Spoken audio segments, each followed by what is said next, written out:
Hola, bienvenidos, buenas noches. Este es nuestro último, digamos, de capítulo de la serie Joyas del Evangelio. Y la verdad es que todos me han gustado mucho. Buenas noches, Elizabeth, ¿cómo estás? Bien, bien, gracias. ¿Qué nos puedes decir de la experiencia de Joyas? Wow, creo que es interesante mirar todos los evangelios juntos, ¿no? A veces leemos los evangelios por separado y nos perdemos de muchas cosas que rescatamos a la hora de juntar todas las perspectivas como lo son, como una sola historia. Y eso me pareció muy interesante, el poder mirar todos los evangelios al mismo tiempo y cómo cada uno ve desde un punto de vista diferente la misma historia. Sí, es hermoso, definitivamente tienes razón. Yo estoy muy entusiasmado porque cuando me pidieron participar contigo en esta última serie y me dijeron, tienes que buscar una historia acerca de la salvación, me metieron en un predicamento, la verdad, en un problema, porque la Biblia es un libro que donde lo abras, habla acerca de Jesús y habla acerca de la salvación. Entonces, pues fue algo difícil encontrar una historia y encontré una de esas historias que muchas veces, como tú dices, por no leer la totalidad de los evangelios como son uno solo, no las perdemos, ¿no?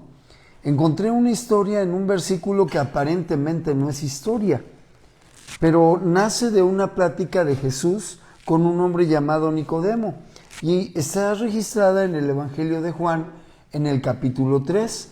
Yo te invito, amigo, que me estás escuchando, a que tú en casa leas completo el capítulo 3 del Evangelio de Juan, pero lo leas como una sola historia, como una sola narración. No lo leas como narraciones separadas, porque en realidad lo que está pasando en el Evangelio de Juan en el capítulo 3 es una sola narración. Es Jesús hablando con Nicodemo. Y en el versículo 16, yo creo que a Nicodemo ya le estaba saliendo humo por la cabeza. Nicodemo necesitaba un respiro, porque era tal el cúmulo de información que estaba recibiendo que necesitaba que Jesús se la digiriera. Y Jesús, como es sabio, pues lo hizo. Y en Juan 3:16 es un versículo que todos conocemos, dice, porque de tal manera amó Dios al mundo, que ha dado a su Hijo unigénito, para que todo aquel que en él cree no se pierda, mas tenga vida eterna. ¿Te parece, hija, si oramos? Sí. Señor, guíanos. Allí está tu palabra. Es vasta, es un gran tesoro, esto es una joya que tiene muchísimo de dónde escoger para continuar sacando enseñanzas y enseñanzas. Hoy guíanos y danos una enseñanza muy puntual. Permítenos y ayúdanos a mi hija y a mí a compartir algo que valga la pena escuchar, guiados por tu Santo Espíritu, sin interrupciones. Danos paz y ayúdanos a coordinarnos y a trabajar como uno solo, como un solo cuerpo, para llevar bendición y revelación a todos los corazones de los que nos estén escuchando y de los que nos vayan a escuchar por cualquier medio. Te lo pido en el nombre de Jesús.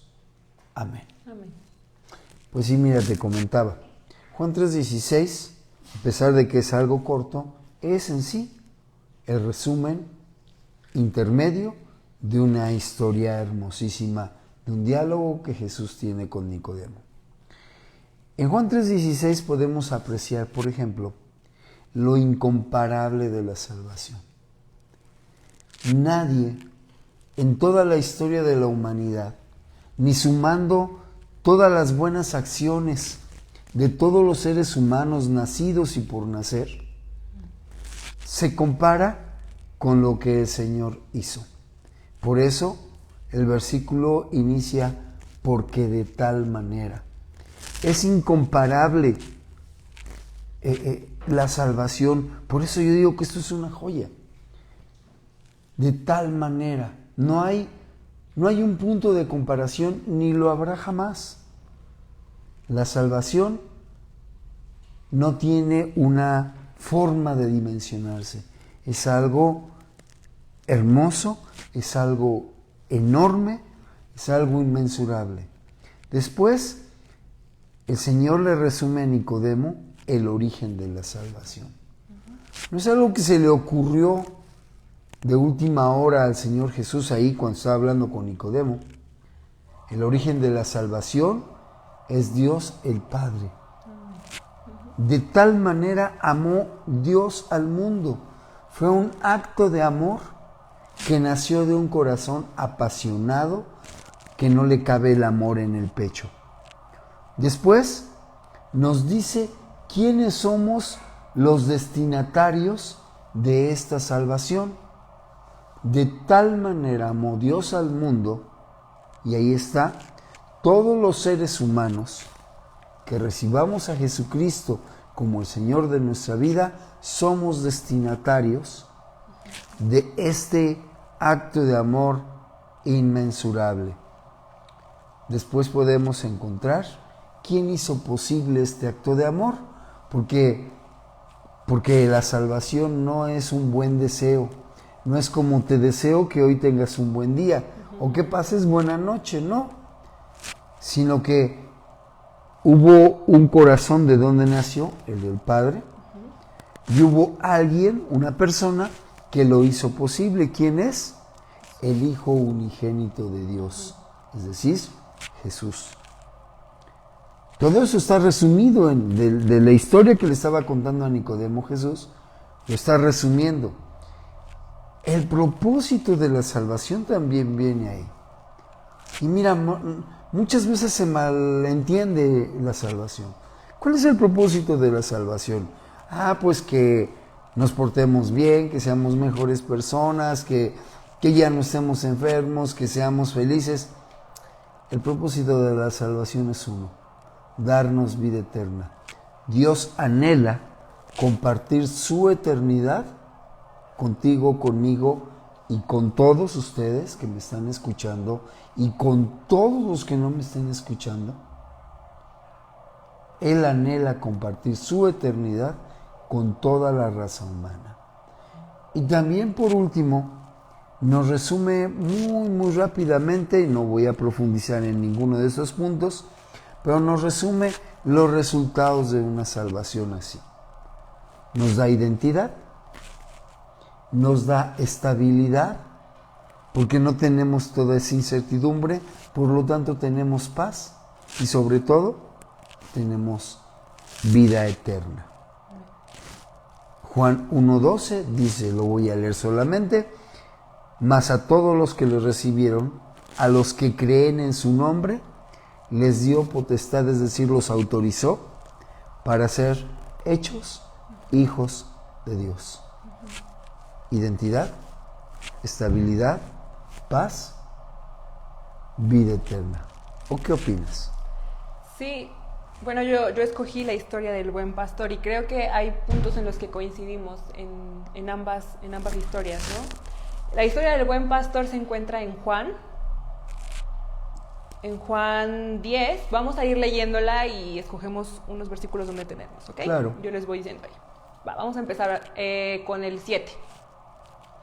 Volvió pues Jesús a decirles: de cierto os digo, yo soy la puerta de las ovejas. Todos los que antes de mí vinieron, ladrones son y salteadores, pero no los oyeron las ovejas. Yo soy la puerta, el que por mí entrare será salvo, y entrará y saldrá y hallará pastos. Vamos a detenernos aquí. Lo primero que encontramos en esta historia es que Jesús dice, yo soy la puerta. Y no dice una puerta, sino la puerta. O sea, sí, claro. No hay más puertas, ¿no? No es como que Jesús solo es la puerta correcta, sino que literal no hay otras puertas. Y qué importante ese punto, hija. Porque a veces pensamos que hay varios caminos. Exacto. Y como según todos los caminos nos llevan a Roma, pensamos que todos los caminos también nos van a llevar a la vida eterna, pero no es así. Sí, es cierto. nosotros no decidimos cómo buscar nuestra plenitud espiritual, ¿no? No es como el mundo nos ha enseñado a veces que cada quien decide de qué forma se siente feliz o pleno o todo esto, y pues cualquier cosa está bien mientras tú te sientas cómodo. No es cierto, la Biblia enseña que solo hay una puerta. Y también es interesante que habla de los salteadores. Y ahí mismo en Juan 10, pero antes, describe a estas personas como quienes suben por otra parte. Yo me los imagino como escalando paredes, ¿no? Porque no hay otra puerta. Entonces ellos intentan engañarnos diciendo que son salvadores, pero como no pueden meternos por la puerta, porque no hay otra puerta, entonces intentan llevarnos como por las paredes, ¿no? Y pues imagínense lo que pasa si uno escala las paredes, pues se muere, ¿no? En vez de salvarse. Pero describe a esta gente, y que en el mundo vamos a encontrarnos con gente que quiere engañarnos diciéndonos que es la puerta, pero no es la puerta, ¿no? Y resulta pues en tragedia. Y bueno, vamos a seguir leyendo. Nos quedamos en el 10. El ladrón no viene sino para hurtar y matar y destruir. Yo he venido para que tengan vida y para que la tengan en abundancia. Lo que ya decías, ¿no? El propósito de la salvación es la vida. Y me gusta que aquí dice vida en abundancia. Y pues, ¿qué más abundante que la eternidad? Así es. No, o sea, no se puede más abundancia que eso, que la eternidad. Incluso cuando morimos aquí en la tierra y este cuerpo se acaba, la salvación sigue alcanzándonos, ¿no? O sea, sigue vigente, porque habla de la eternidad. Vamos a seguir. 11. Yo soy el buen pastor. El buen pastor su vida da por las ovejas. Mas el asalariado, y que no es el pastor, de quien no son propias las ovejas, ve venir al lobo y las deja las ovejas y huye. Y el lobo arrebata a las ovejas y las dispersa. Así que el asalariado huye, porque es asalariado y no le importan las ovejas. Yo soy el buen pastor y conozco mis ovejas y las mías me conocen. Así como el Padre me conoce y yo conozco al Padre y pongo mi vida por las ovejas. Vamos a detenernos aquí. Bueno, aquí hay muchas cosas, pero lo que a mí me llamaba la atención es que Jesús se describe a sí mismo diciendo que Él da su vida por las ovejas. Y más adelante dice, nadie me quitó la vida, ¿no? No fue como que me asesinaron, me arrancaron la vida, sino que yo puse mi vida por las ovejas, yo la di. Esto me enseñaba que Jesús es el Salvador, pero no por obligación. Así es. No fue como que, tenía una obligación que cumplir y el Padre se lo ordenó, pues ya no le quedó de otra y vino y murió. No, aunque sí fue un acto de obediencia, pero Él lo hizo voluntariamente por amor. Jesús no estuvo obligado a ser nuestro Salvador. Él quiere ser el Salvador y Él quiere ser nuestro Salvador, como en ese momento lo quiso. Porque Él no lo hizo por obligación, nadie le arrebató su vida, Él quiso hacerlo. Y Él sabía lo que eso significaba, pero aún así nos amaba tanto y nos ama tanto que decidió que eso era lo mejor y obedeció al Padre. Y creo que entendemos por qué fue esa la actitud de Jesús cuando vemos el ejemplo del asalariado. Porque un asalariado trabaja con algo o por algo que no es suyo, o sea, trabajas por la propiedad de alguien más, para el beneficio de alguien más, ¿no? Y todo esto. Y Jesús no es un asalariado, o sea, que Él trabaja para lo que es suyo. El nivel de compromiso de un asalariado no es el mismo que el de un patrón, de un dueño. Es mayor el nivel de compromiso de un dueño porque si él pierde eso por lo que están trabajando, pues lo pierde todo, ¿no? Un asalariado no va y busca otro lugar donde trabajar y ya, se acabó. Entonces, esa es la razón por la que Jesús pudo llevar el proyecto de salvación hasta el fin. Porque cuando ya se dio cuenta de que ya llegaba la hora de muerte, Él no se echó hacia atrás porque Él vino a salvar lo que era suyo. No vino como un asalariado que cuando ve el problema pues huye. Él vino a salvar lo que era suyo porque la humanidad es del Padre. Aunque descarriados y perdidos y confundidos, pero quien nos creó es nuestro dueño, ¿no? Entonces Jesús vino a salvar lo que era suyo, vino a salvar a la humanidad. Por eso le fue más fácil, por eso tuvo el valor suficiente para morir en esa cruz, ¿no? Porque Él no es un asalariado y Él no estaba aquí por obligación. Lo hizo voluntariamente, quiso hacerlo.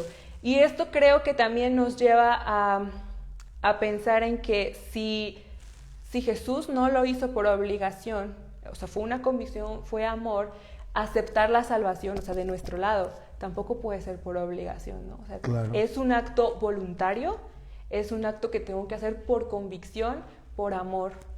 El Padre busca eso, así como nos la dio voluntariamente Jesús, espera que la aceptemos voluntariamente, no nos la va a imponer o a obligar, tiene que ser algo que queremos. Sí, no podemos actuar bajo amenaza.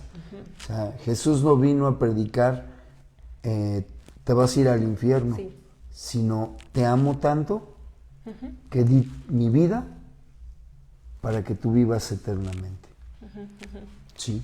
Y pues además me encanta como dice, al asalariado no le importan las ovejas, ¿no? O sea, pues realmente no está interesado el asalariado en nuestro bienestar, pero Jesús es quien ama nuestra alma. Sí. A Él sí le importamos, a Él sí le importan las ovejas, tanto que murió por nosotros, ¿no? Entonces eso es muy importante. ¿A quién le vamos a confiar nuestra eternidad? ¿A quien no le importan las ovejas o a quien ama nuestra alma? ¿A un asalariado o al dueño de las ovejas?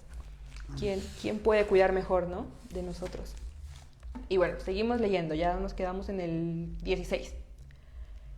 También tengo otras ovejas que no son de este redil. Aquellas también debo traer y oirán mi voz, y habrá un rebaño y un pastor.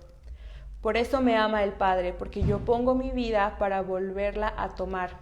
Nadie me la quita, sino que yo de mí mismo la pongo. Tengo poder para ponerla y tengo poder para volverla a tomar. Este mandamiento recibí de mi Padre. Y bueno, aquí habla de la resurrección, pero quiero que nos enfoquemos en el 16. Dice que hay otras ovejas y que también tiene que traerlas, ¿no? ¿Quiénes son esas otras ovejas? Bueno, creo que podemos tomarlo de dos sentidos, ¿no? Literal, pues aquí habla de los gentiles, de nosotros quienes no somos judíos. Y esto nos muestra que Jesús vino a hacer universal la salvación. O sea, claro, antes de Jesús, nosotros éramos esas ovejas que no teníamos derecho de entrar en el redil, ¿no? Y viene Jesús y Él viene a traer a esas otras ovejas, nos viene a traer a nosotros. Pero también se refiere a las ovejas descarriadas, a esas ovejas que andan perdidas, que son rebeldes, y que Jesús viene por esa única oveja, ¿no? Dice que a los chivos locos. A los chivos locos, sí. Tenemos ahí una anécdota chistosa, ¿verdad? De decir chivos locos. Chivos locos. Pero bueno, vino por las ovejas descarriadas. Y es que, como leemos en otras partes de la Biblia, vino por los que estaban enfermos. Entonces, si nosotros queremos que Jesús sea nuestro Salvador, tenemos que aceptar que somos descarriadas. O sea, si yo pienso que soy perfecto, que no necesito cambiar nada, que todo lo hago bien, que no sé, pues entonces no necesito un Salvador y Jesús no va a traerme a su redil, ¿no? ¿Para qué? Si yo no lo necesito. Entonces, debo reconocer que soy una descarriada, ¿no? Y que hay un montón de cosas que yo necesito cambiar y que para eso necesito a Jesús, un Salvador. Algo importante que dice allí en el versículo 16 que acabas de leer, es que dice, también hay otras ovejas a las cuales debo de traer, y van a escuchar mi voz, y habrá un rebaño y un pastor. No dice habrá varios rebaños y un pastor va a controlar esos varios rebaños. Eso habla de una inclusión completa. Dios no tiene a los israelíes de nacimiento en un pedestal así, en un lugar especial, y a las ovejas descarriadas, que éramos chivos locos, por otro lado. Él nos incluye en su familia. Por eso lo que yo te leía al principio ahí en Juan 1:12, Él nos dio potestad no de ser primos de los hijos, sino de ser hijos. Y por lo tanto, podemos hacer lo que todo hijo tiene la potestad de hacer. Sí, los mismos derechos. Y bueno, esas fueron nuestras historias, ¿no? Pero yo creo que hay una pregunta que todo el mundo se hace o se ha hecho por lo menos una vez en su vida con respecto a la salvación, ¿no? Y que, ¿cómo causa polémica? ¿La salvación se pierde? Bueno, sí. Es una pregunta que causa polémica, y causa polémica por lo cómodo de una respuesta. Porque hay dos posibles respuestas. Hay una respuesta que es sí se pierde, y esa es una respuesta incómoda, y hay una respuesta cómoda, no se pierde. Y porque a mí me gusta la comodidad, yo quiero que esa sea la respuesta, pero no me vayan a ver feo, déjenme terminar la idea antes de rasgarse las vestiduras o apagar internet. La salvación no se pierde. Y lo voy a ilustrar de esta forma. A mí mi hija me regala el boleto de una rifa para un carro. Yo no tengo que pagar absolutamente nada. Nunca me he sacado nada en una rifa y no participo en ninguna rifa. ¿Cuánto me costó a mí el boleto de la rifa? Nada. Pero, y supongamos que me saco el carro. Tengo el boleto premiado y me saco el carro. Pero entonces yo me enojo con Elizabeth. Y digo, no se vale. O sea, este auto que según tú me regalaste, me está saliendo muy caro. ¿Por qué? Porque sí, efectivamente, el boleto no me costó nada, pero tengo que pagar el mantenimiento, el seguro, la verificación, la gasolina, el aceite. Entonces, ¿fue gratis o no fue gratis el carro? Claro que fue gratis, pero la responsabilidad de conservar ese carro ya no radica en ella, radica en mí. Cuando Jesús muere en la cruz, nos da ese boleto, ese pase de ingreso a la eternidad. Pero lo que pase después de que yo reciba ese boleto, ya no es responsabilidad de Jesús. Por lo tanto, bueno, pues la salvación, desde el punto de vista de lo que Jesús hizo por mí en la cruz, no se pierde. Pero si yo la descuido, no es que Jesús me la quite, es que yo la tiro a la basura. Claro. No sé si me explique. Sí. Yo pensaba, como dice en Mateo, ¿no? Más el que persevera hasta el fin, este será salvo. Entonces aquí nos indica que esto es toda una carrera, ¿no? Perseverar no puede ser como de un día, como de hoy tomé la decisión y entonces ya. Perseverar tiene que ser un tiempo largo, ¿no? O sea, todo un proceso. Y ahora, ¿perseverar en qué? Bueno, es que cambiamos de situación o de estatus cuando recibimos la salvación. O sea, yo antes de la salvación era una persona y después de la salvación me convierto en otra persona. Hijo de Dios, exacto. Nada más eso. Y por ejemplo, ¿no? Yo antes de la salvación era esclavo del pecado. Entonces, después de la salvación, yo soy libre, ya no soy esclavo del pecado, pero yo puedo regresar a la esclavitud en el pecado, y eso no es decisión de Jesús, esa es mi decisión. O sea, si yo vuelvo a esa situación previa a mi salvación, yo estoy, pues, desechando la salvación, y no es que Jesús me la esté quitando ni nada, o que cambió de opinión, sino que yo decidí volver a quien era antes, y pues entonces no tiene sentido, ¿no? O sea, yo tengo que mantenerme o perseverar en esa situación en la que estoy hoy, en quien soy a partir de la salvación. Y por eso es que podemos decir, o sea, perdemos nuestro privilegio de hijos porque regresamos a ser esclavos del pecado. Ya no tengo privilegios de hijo. Así es. Hay un versículo en la Biblia que nos lo sabemos de memoria muchos. Romanos 6:23. La paga del pecado es muerte. Y muerte en ese versículo quiere decir literalmente una separación absoluta e irreversible y eterna de la presencia de Dios. Eso es la muerte. Es decir, yo soy un ser eterno y decido dónde pasar la eternidad. El pecado me conduce a la muerte. Pero después dice, mas la dádiva de Dios, ahí viene la salvación, es vida eterna. Pero muchos queremos ponerle un punto final allí, borrar lo que sigue, pero no se puede. Es vida eterna en Cristo Jesús y nosotros queremos poner otro punto final allí y borrar lo que sigue, pero tampoco se puede. Es vida eterna en Cristo Jesús, Señor nuestro.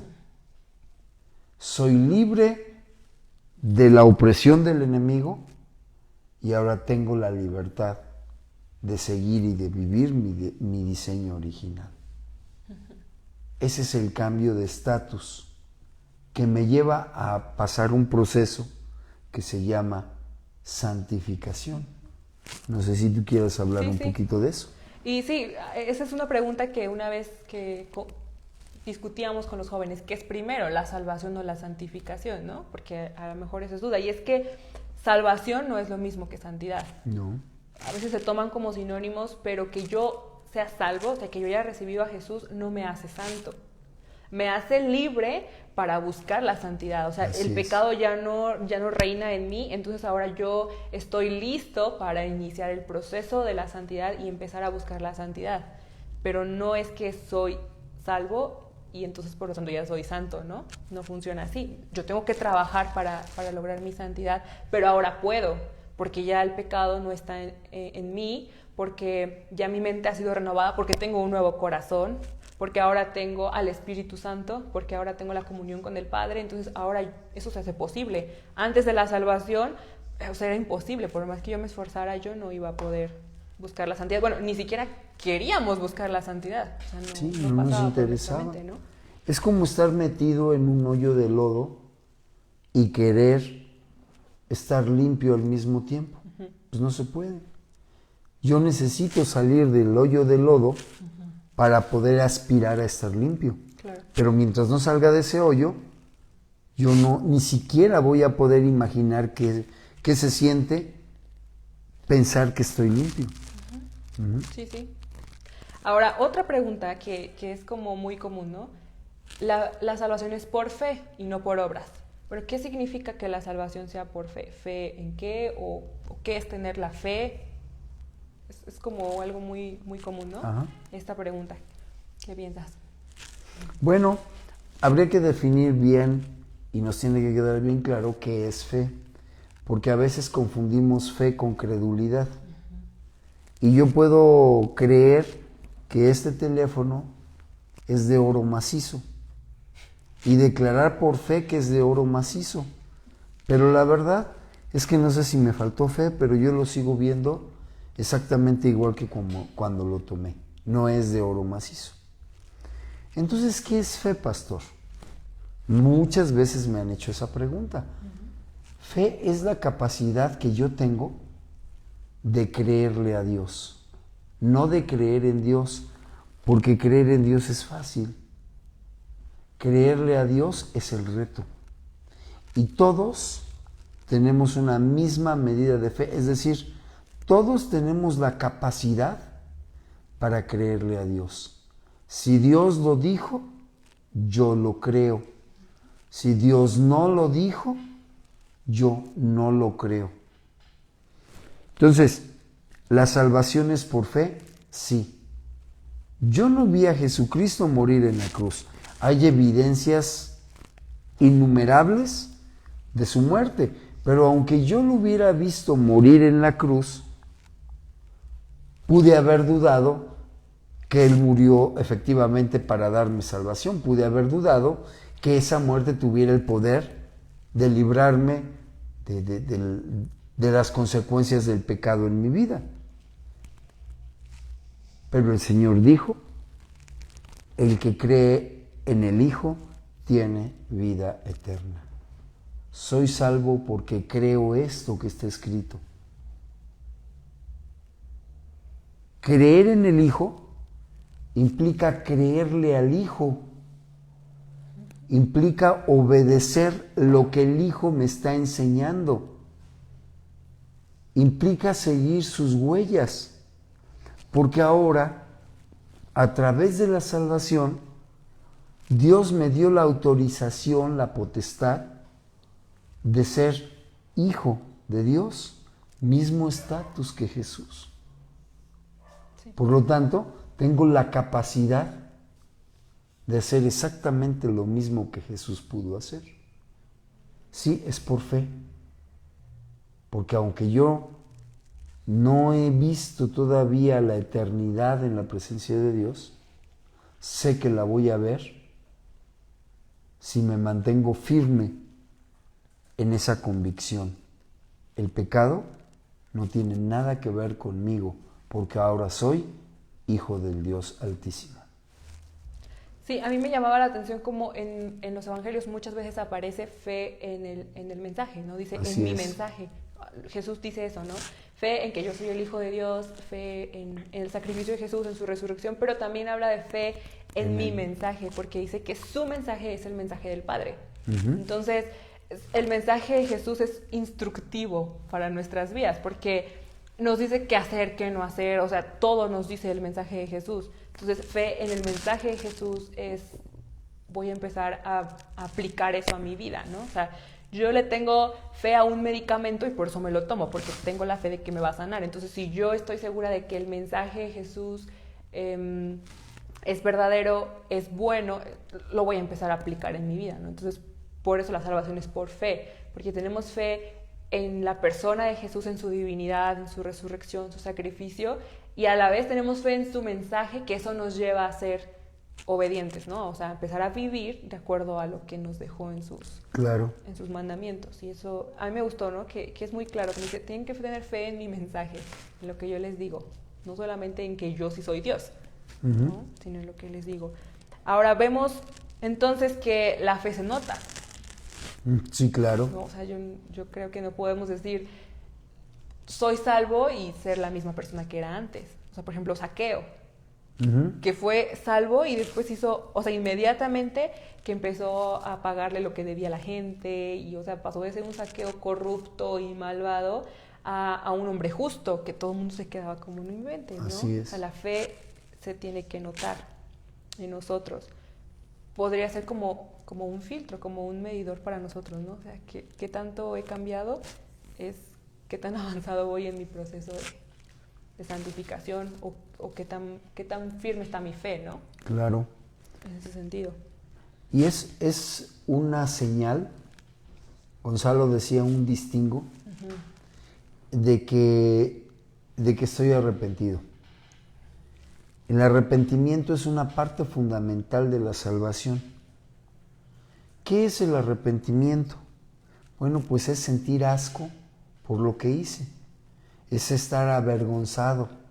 No es estar justificando el por qué lo hice, sino estar avergonzado, simplemente avergonzado de lo que hice.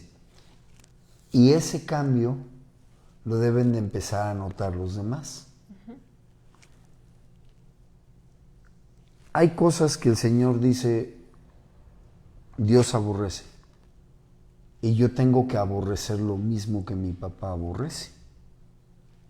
Desechar lo mismo que mi papá desecha. Dejar de hacer aquello que mi papá no quiere que yo haga. Porque me puso ejemplo. Jesús además vino a ponerme ejemplo.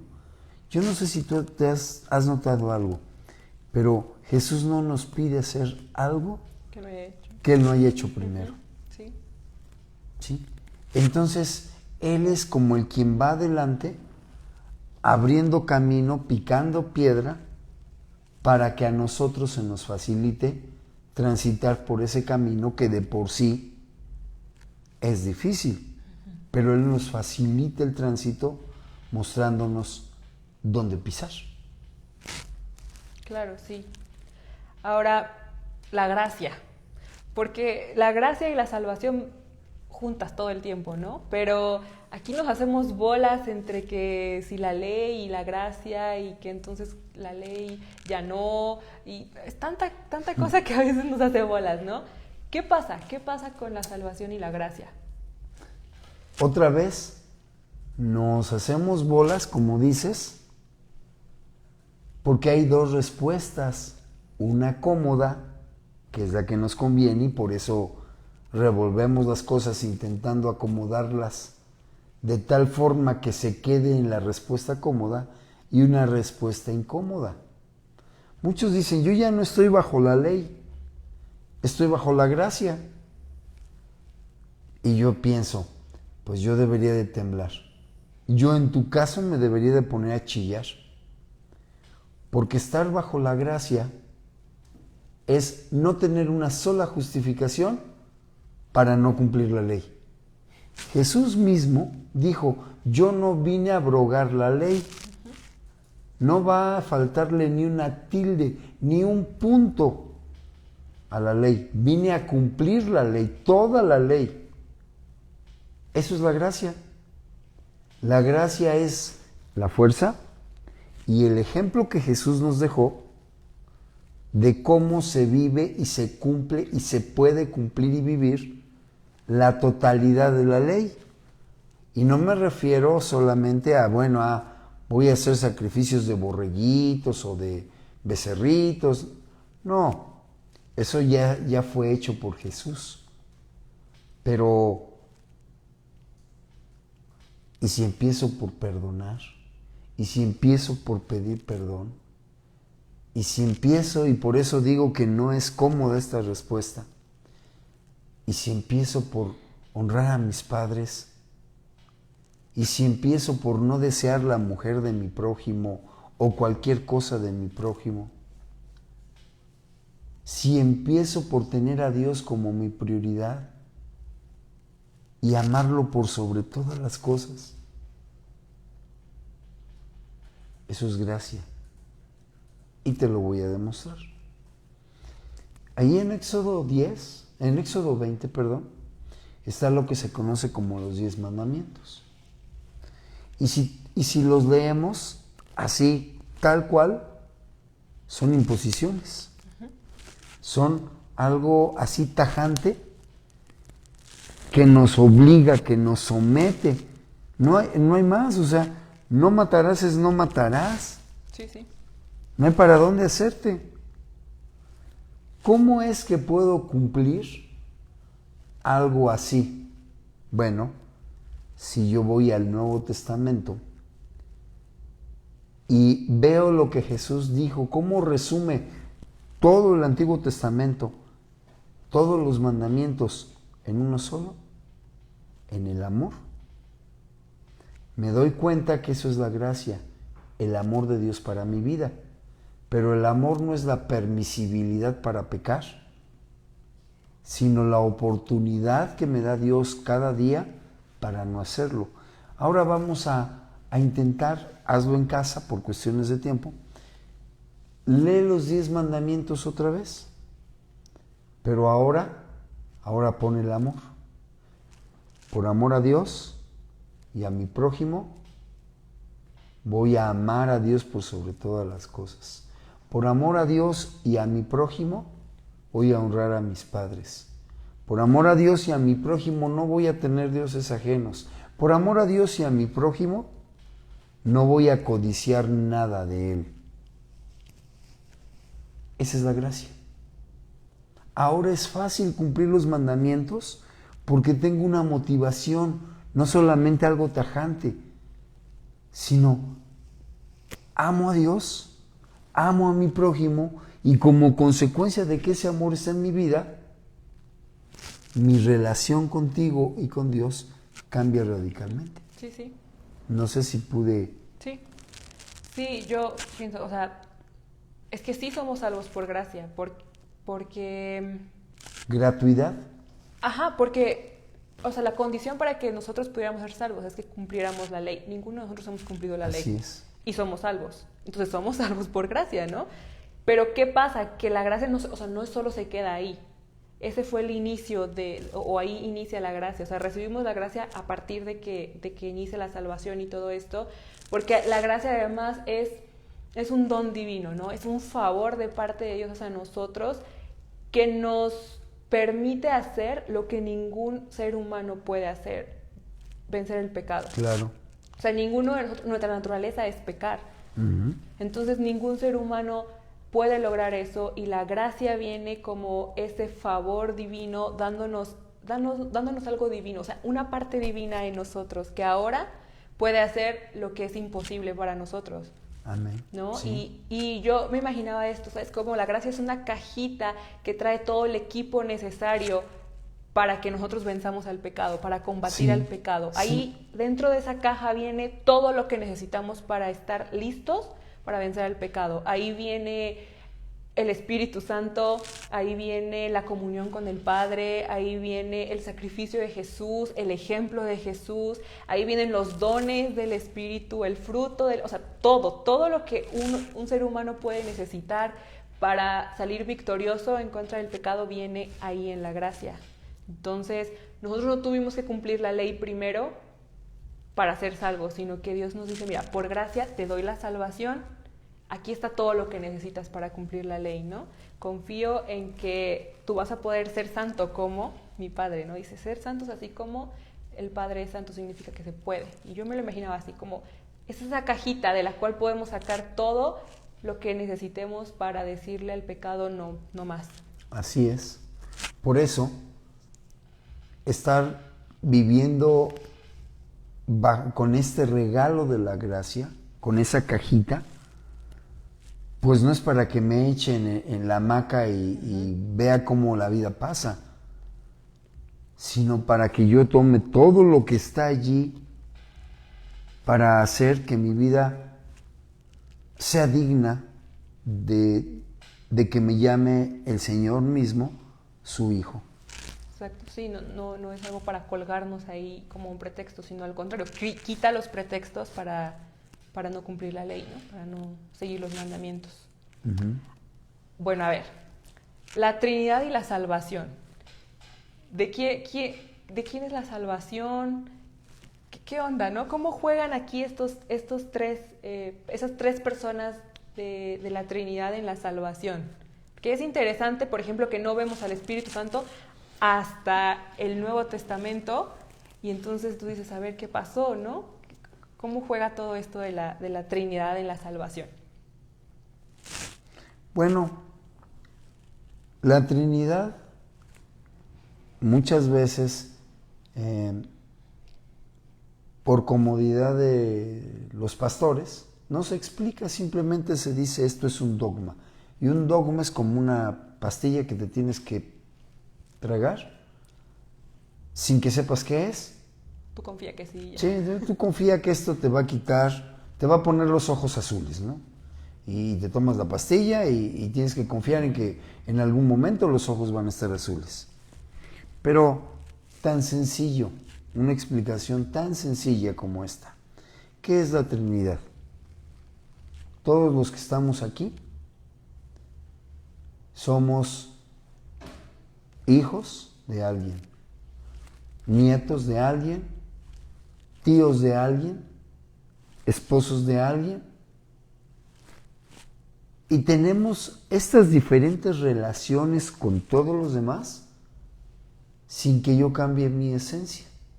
No es que sea 3 o 4 o 5 personas distintas, simplemente que mi forma de relacionarme con Elizabeth como mi hija es distinta de mi forma de relacionarme con la hermana Rosita porque es mi esposa, o con alguno de mis nietos porque pues son mis nietos. Definido esto, yo espero que te haya quedado un poquito más claro qué es la Trinidad.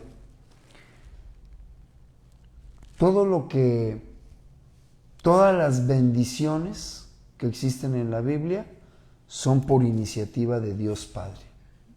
Dios Padre se relaciona con nosotros, la humanidad, bendiciéndonos.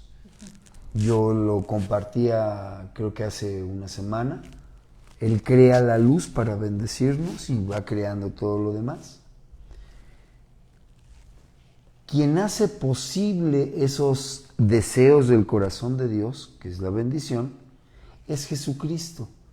Jesucristo es quien ejecuta las bendiciones, quien ejecuta la voluntad del Padre y quien perfecciona la obra de Jesús, que es el deseo del Padre, es el Espíritu Santo. Así se relaciona la Trinidad y la salvación. Dios determinó que no nos perdiéramos. Desde el jardín de Edén le dijo a la serpiente, tú vas a herir a la simiente de la mujer en el talón, pero ella te dará una herida mortal en la cabeza. Y de la simiente de la mujer en la simiente de Abraham van a salir o van a ser benditas todas las familias de la tierra. Ahí estaba Cristo. El deseo del Señor era salvarnos. Jesús vino a hacer posible esta salvación y es gracias al Espíritu Santo que podemos tener la revelación. No le entendemos a la Biblia por listos. Le entendemos a la Biblia porque el Espíritu Santo nos la revela. Claro, el Espíritu Santo es la presencia de Dios que tenemos aquí como en garantía que nuestro novio va a volver. Y mientras eso pasa, es como eso que nos hace conectarnos, ¿no? Así el Espíritu Santo nos va preparando. Jesús dijo, os conviene que yo me vaya, porque si no me fuere, el Consolador no vendría. Pero como me voy, voy a rogar al Padre y Él os enviará otro Consolador, el Espíritu de verdad. Y Él nos va a guiar a toda esa verdad. Claro. Y Jesús dice, yo soy la verdad, el camino, la verdad y la vida. Nadie viene al Padre sino por mí. El Espíritu Santo nos guía a Jesús. Claro. A mí me gusta ver cómo cambia así, pero radicalmente la relación de la Trinidad con la humanidad a partir de que viene Jesús. Sí, o sea, claro. porque es impresionante cómo en el Antiguo Testamento vemos una relación completamente diferente a la que vemos en el Nuevo Testamento y todo tiene que ver porque Jesús viene, ¿no? Entonces, Jesús es claro cuando dice que quien conoce a Jesús va a conocer al Padre y que hasta que Él se vaya es que puede venir el Espíritu Santo. O sea, Él determina como todo eso en nosotros, ¿no? Y eso es muy interesante en los Evangelios. O sea, Jesús viene y nos revela al Padre. Y nos comunica con el Padre, o sea, porque ahora hablamos con el Padre como tan libremente, y después Jesús se va y nos manda a su Espíritu Santo, y entonces ahora la gente podemos tener al Espíritu Santo aquí con nosotros siempre, y eso es algo muy importante. O sea, todo lo que Jesús abrió de camino, todo lo que Jesús transformó y movió por su sacrificio, no solo en nosotros como hombres, sino en la humanidad y su relación con Dios. Y toda la atmósfera espiritual que Él cambió. Claro, ¿no? Y cómo todo esto era parte del plan de salvación del Padre, ¿no? No solamente manda a su Hijo y que muera, sino cómo eso iba a unir el cielo y la tierra de una forma impresionante, ¿no? O sea, la muerte de Jesús conectó todo, o sea, nos conectó de una forma increíble con el cielo. Aunque seguimos aquí en la tierra y en este mundo y viviendo las cosas de la tierra, pero hoy estamos unidos al cielo por el Espíritu Santo y por la comunión con el Padre. Y todo fue porque Jesús vino a morir aquí. Así es. Él es Jesús.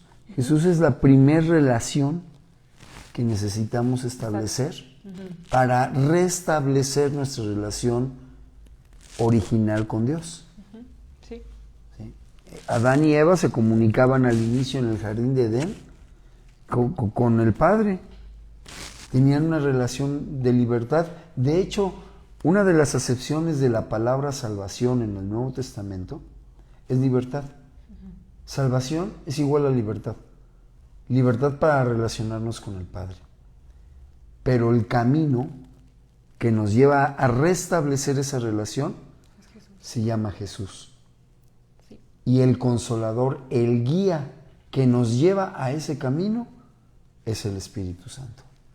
Y que creo que tenemos que aprender a relacionarnos y a conocer a las tres personas. Sí. O sea, si en verdad queremos vivir en la plenitud nuestra salvación, tenemos que conocer a las tres personas. A veces solo nos quedamos con el Hijo o con el Padre, con el Espíritu Santo, pero para vivir en plenitud nuestra salvación tenemos que conocer a las tres personas, ¿no? Y saber bien nuestras obligaciones hacia cada persona, nuestra relación con cada persona, y a lo mejor después podemos, ¿no?, hablar acerca de la Trinidad porque es un tema muy profundo. Sí, claro, y hermosísimo. Y que a veces no conocemos exactamente qué onda con cada una de las personas de la Trinidad. Y bueno, vamos ya terminando porque ya se nos acaba el tiempo, pero ¿cómo podríamos resumir los pasos para ser salvos? Así yo digo, ok, me gusta esto de la salvación, lo quiero, ¿qué tengo que hacer? ¿Qué pasos tendría que seguir para ser salvo? Bueno, creo que el primer paso para ser salvo es reconocer que no lo soy. Y eso es bien importante porque a veces, y me ha tocado, estar platicando con personas y me dicen, sí, yo hago todo eso. O sea, yo en realidad no tengo problema, yo no soy malo. Si ahorita me muero, derechito al cielo. Bueno, Jesús no vino, yo no dudo que existan ese tipo de personas, pero Jesús no vino por ese tipo de personas. Jesús vino por el otro tipo de personas, por los que estamos chuecos. Vino por los pecadores. Él dijo, yo no vine por los sanos, sino vine a llamar a los pecadores al arrepentimiento.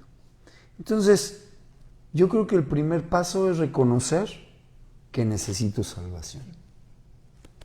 No sé si tú quieres agregar algo más. ¿De ese primer paso? No. Yo creo que el segundo paso, una vez que reconozco que necesito la salvación, es arrepentirme de mis pecados. Porque estoy en un hoyo lleno de lodo y quiero ser limpio, pero cuando alguien me quiere rescatar del hoyo lleno de lodo, yo le digo, antes de que me lances la cuerda para sacarme a mí, pásame otra cuerda con una cubetita para sacar lodo de aquí. Es incongruente. Entonces no quiero ser limpio. Un hermano dice que cuando nos preguntan, oye, ¿tienes sed? Y yo contesto sí. Y me dicen, bueno, entonces, ¿qué quieres? ¿Pepsi o agua? Y yo digo, Pepsi. Entonces él me dice, no tienes sed, tienes antojo. Y es así. Si yo no me arrepiento, entonces me considero con la capacidad de elegir. Sí quiero que tú me ayudes, pero no quiero cambiar, solamente quiero que tú me ayudes. Entonces, primer paso, reconocer que necesito la salvación. Segundo paso, arrepentirme de todos mis pecados. Y tengo que ponerles nombre y apellido a mis pecados.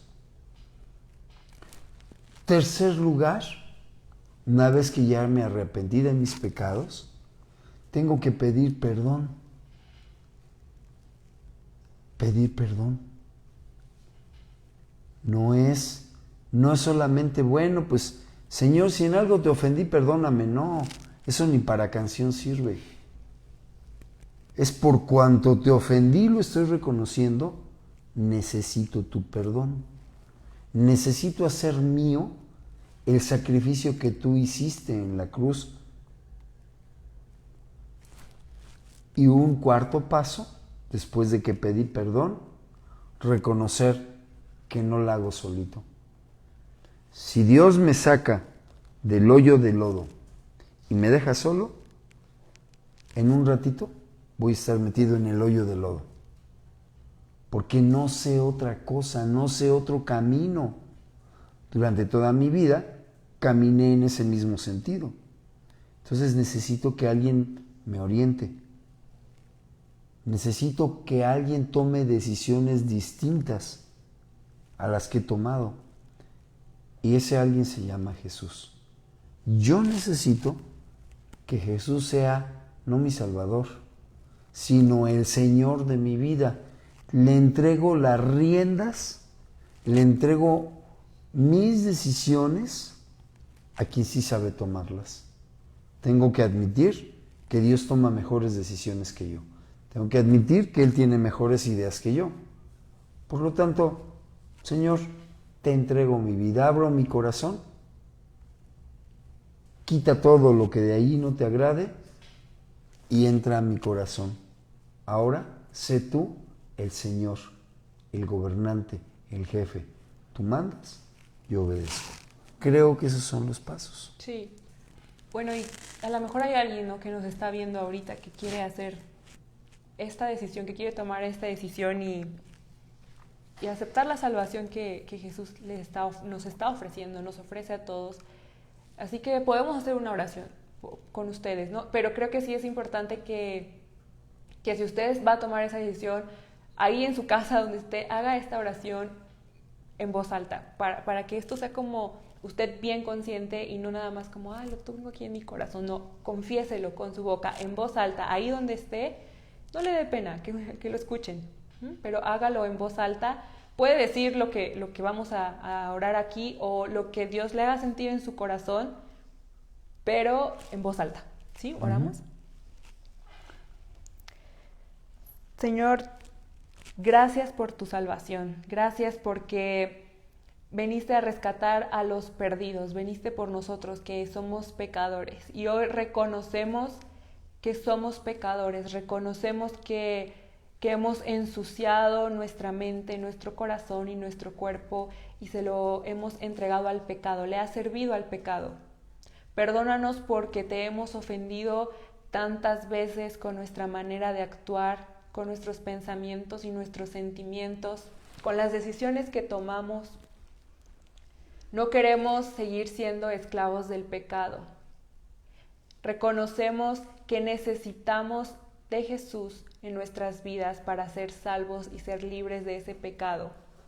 Y hoy invitamos a Jesús a que venga a nuestro corazón, a ser el Señor, el dueño y el que tome el control de nuestras vidas. Jesús, ven a nuestro corazón. Esta es tu casa a partir de hoy. Y ayúdanos en ese proceso que inicia hoy. En el nombre de Jesús. Amén. Y si usted tiene más dudas de lo que acaba de hacer hoy o quiere saber pues, qué va a pasar en todo este proceso, puede escribirnos a través de nuestras redes sociales y estaremos bien contentos de atenderlo, ¿no? De responderlo. Y cuando todo esto pase, hay que asistir a la iglesia. Es importante, con toda la demás gente que ha decidido ser salva. Sí. Les felicito a todos los que hicieron esta oración. Hoy termina nuestra serie Joyas del Evangelio, no porque se hayan acabado las joyas que están ahí en el Evangelio, sino por cuestión de orden. Bueno, pues hoy termina. Estate preparado para lo que viene. Viene otra serie hermosa, así que estate preparado. Hay que estar pendiente a nuestras redes sociales. Si tienes dudas, si tienes intenciones de oración, si tienes testimonios, nos gustaría mucho recibirlo. Ahí están las redes sociales abiertas para que tú te puedas comunicar con nosotros y hacernos saber lo que consideres pertinente. Estamos a tus órdenes. Nos dio mucho gusto. Yo estoy muy contento porque pude compartir con mi hija los micrófonos y las cámaras, y el deseo de nuestro corazón es decirte: Dios te bendiga, cuídate mucho. Terminamos la serie Joyas del Evangelio. Bueno, hay algunos anuncios, ¿no? Antes de irnos. Fíjate. Tenemos algunos anuncios. El día de mañana, sábado a las 8 de la noche, tenemos transmisión para jóvenes aquí en este Facebook. Entonces, bueno, chicos, aquí los esperamos. Inviten a sus amigos a que se conecten, mándenles la publicidad, mándenles mensajito antes de que empiece la reunión de jóvenes. El domingo, como ya saben, tenemos nuestro servicio general, nuestra transmisión de todos los domingos, pero hay una transmisión especial para los jóvenes este sábado a las 12. Este domingo a las 12. Es una colaboración con el grupo de jóvenes de Centro Cristiano Nesa. Entonces se va a transmitir en el Facebook de Centro Cristiano Nesa. Tú puedes entrar ahí a la publicidad que tenemos de este evento en nuestra página y va a aparecer la liga, y si no, de todos modos te la vamos a estar compartiendo. Pero tienes que entrar a esa liga el domingo a las 12 para ver la entrevista que los chicos de Centro Cristiano Nesa le van a hacer a nuestros maestros de jóvenes, Gaby y Gerardo. Entonces se va a poner interesante. Te invitamos a que te conectes a esta transmisión. También va a estar padre porque vas a poder conocer e interactuar con los jóvenes de allá. Entonces, pues si tú andas buscando amigos y toda esa onda, conéctate y reacciona ahí y comenta para que conozcas a los chicos de Nesa. Les recuerdo a todos que necesitamos manos mañana para lo de la lona. Puedes llegar a la iglesia desde las 8 de la mañana. Sí. Vamos a Bueno, vamos, es un decir. Los que puedan ir van a subir la lona, la van a estar reparando por ahí de las 9 y hay que montar la lona nuevamente. Es tu iglesia, es la mía. Vamos a colaborar en su mantenimiento. Dios te bendiga y si tienes en tu corazón y puedes, te esperamos por allí. Hacen falta manos.